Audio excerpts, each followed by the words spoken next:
5 motivos que me fizeram escolher o regime de separação de bens.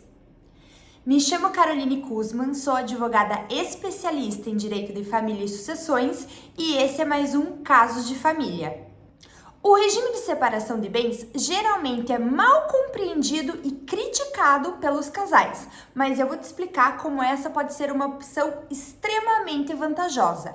Eu, pessoalmente, acabei de casar e escolhi esse regime. E agora eu vou te mostrar os 5 principais motivos pelos quais eu fiz essa escolha. Motivo número 1, proteção total ao patrimônio adquirido antes do casamento.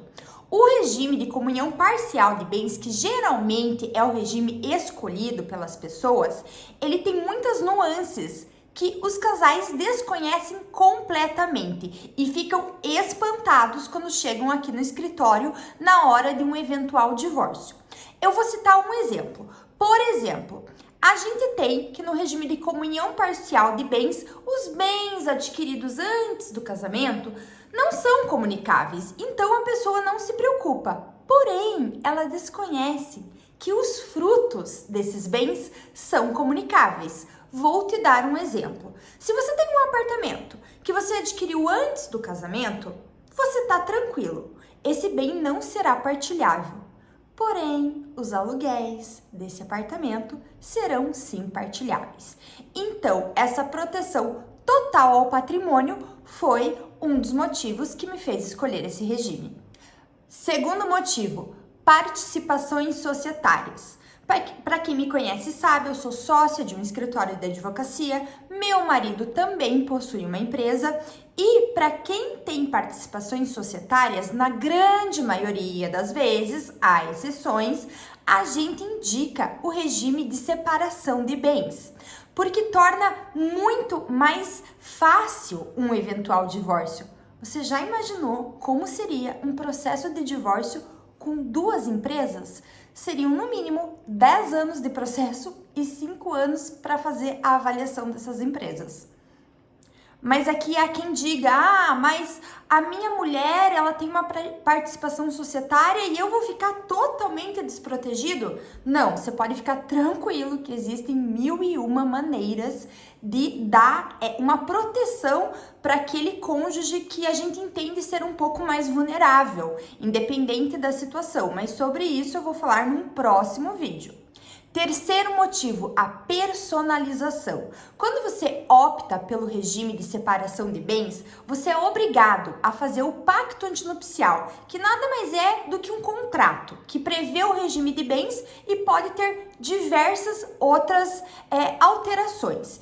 Então, esse pacto, ele possibilita que você possa personalizar o regime, como, por exemplo, casar-se pelo regime de separação de bens, mas prevê a comunicabilidade de bens específicos. Então, por exemplo, no nosso caso, o nosso novo apartamento, ele vai ser comunicável num possível divórcio. Então, essa personalização torna tudo mais interessante.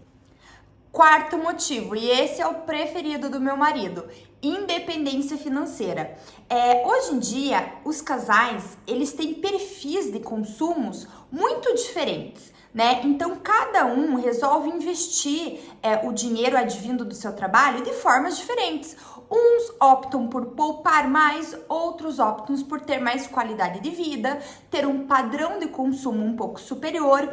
Então, essa independência financeira é muito legal. Afinal de contas, não é justo que alguém tenha que dividir pela metade aquilo que ela poupou sozinho, enquanto a outra pessoa tinha gastos mais consideráveis. Você não concorda comigo? Quinto motivo, responsabilidades financeiras claras. Aqui eu estou falando de dívidas. Hoje é super comum no escritório um cliente nos procurar por questões financeiras que o casal não está se adaptando. Por exemplo, um deles está contraindo uma quantidade de dívidas que o outro nem tinha conhecimento ou que o outro acabou de ter conhecimento.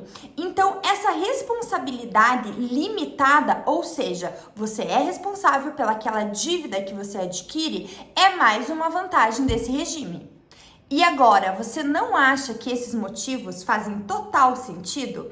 Eu quero que você compartilhe comigo quais os motivos que levariam você a escolher ou não esse regime. Se inscreve no canal e semana que vem temos um próximo vídeo.